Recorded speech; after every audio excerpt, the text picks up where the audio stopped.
At Smart, we're committed to continuously making improvements to our products, and part of that is our enhancements to our whiteboard within Smart IQ. Of course, Smart IQ is the embedded Android operating system that exists in both our MX panels and our 6000S panels. One of the really great improvements that we've now made to the panels, the whiteboard within the panels, is the ability to infinitely clone.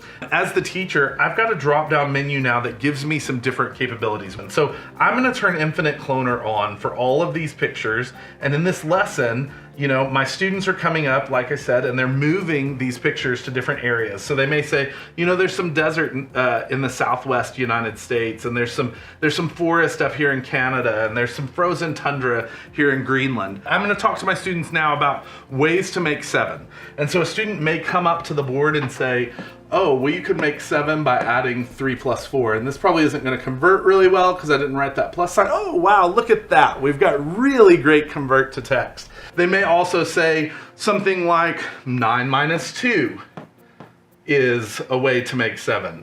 And they could convert that to text. At the end of a lesson, this gives me some great insight into learning, some great evidence of what my students did during class today, but how do I share this with a parent? How do I share this with one of my administrators?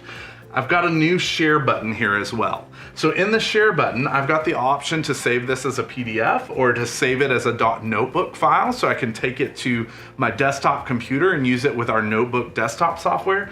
But I'm gonna choose PDF right now, and you can see that I have a lot of options. I can save it locally, or I've got a flash drive plugged into the panel right now. So I can say, I wanna save it here. When I do that, it exports to PDF, saves it to my flash drive, simply pop that out of my panel, plug it into my computer. I can upload it to Google Classroom or whatever system that I want to use to share that with. All of this new feature in Smart IQ across the MX and 6000S families.